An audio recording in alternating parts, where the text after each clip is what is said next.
노아의 아들 셈과 함과 야벳의 족보는 이러하니라. 홍수 후에 그들이 아들들을 낳았으니 야벳의 아들은 고멜과 마곡과 마대와 야완과 두발과 메섹과 디라스요. 고멜의 아들은 아스그나스와 리밧과 도갈마요. 야완의 아들은 엘리사와 달시스와 깃딤과 도다님이라.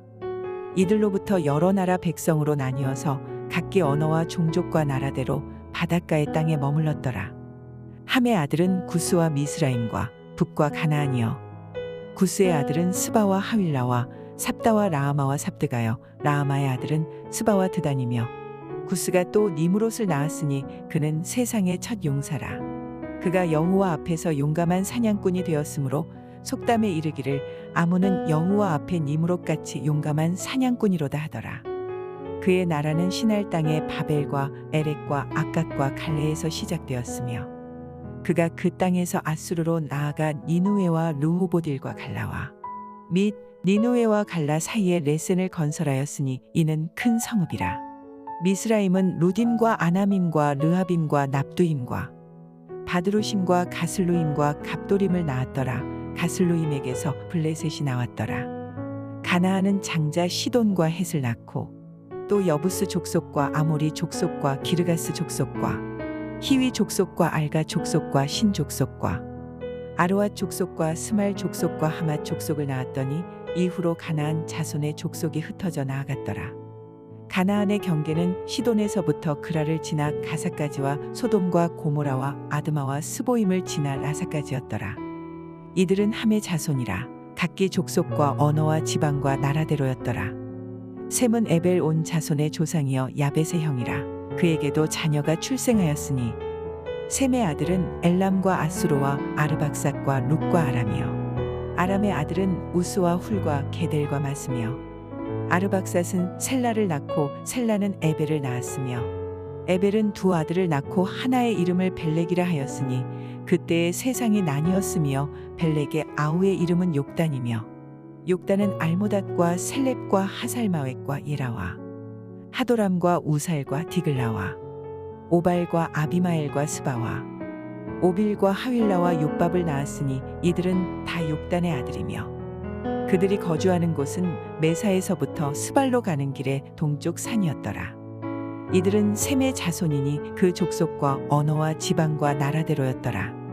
이들은 그 백성들의 족보에 따르면 노아 자손의 족속들이요 홍수 후에 이들에게서 그 땅의 백성들이 나뉘었더라. 8월 19일 금요 새벽 큐티입니다. 이 시간에는 노아 세 아들의 족보에 대해서 말씀을 드리겠습니다. 1절에 보면 노아의 아들 셈과 함과 야벳의 족보는 이러하니라. 홍수 후에 그들이 아들들을 낳았으니라고 했습니다. 노아 세 아들의 족보의 시작을 의미하는데 창세기 10장은 대홍수 이후에 하나님께서 노아와 그의 아들들에게 베푼 생육과 번성과 충만의 축복이 땅 위에서 실제로 어떻게 실현되어 가고 있는지를 보여주는 내용입니다. 먼저 야벳의 후손들 14명, 이어서 함의 후손들 30명, 그리고 셈의 후손들 26명이 나오는데 도합 70명이 나옵니다. 이 이름들은 단지 사람 이름이 아니라 인명을 넘어서 지명과 국가를 의미합니다. 이 사람들을 통해 민족들이 이루어졌습니다. 노아의 후손들은 북쪽으로, 남쪽으로, 동쪽으로 퍼져나갔습니다. 이스라엘을 중심으로 유럽, 중동 및 아프리카 쪽으로 또 동쪽으로 퍼져나갔던 것입니다. 먼저 야벳의 후손들이 2절부터 5절까지 나오는데 여기에 보면 고멜, 마곡 등 여러 이름들이 나옵니다. 이들은 다 북쪽의 민족들을 말합니다. 야벳의 후손들은 주로 터키와 그리스 및 유럽 지역에 퍼져 살았습니다. 다음으로 6절부터 20절까지 함의 후손들에 대해서 나옵니다. 특히 함의 후손들은 이스라엘과 적대적인 관계에 있었습니다. 유럽 쪽에 있는 사람들의 조상은 야벳이라고 볼 수 있고 중동이나 아프리카 사람들은 주로 함 계열의 족속들로 구스, 미스라임, 가나안 등 여러 이름들이 나옵니다. 함은 아버지가 포도주를 마시고 취해 하체를 드러냈을 때 수초를 가려주지 않고 비웃으며 형제들에게 떠들었습니다. 그래서 함은 저주를 받았는데 특히 함의 아들 가나안이 저주를 받았습니다. 함은 구스를 낳고 구스는 니므롯을 낳았는데 9절에 보면 니므롯은 여호와의 앞에서 용감한 사냥꾼이 되었다고 말합니다.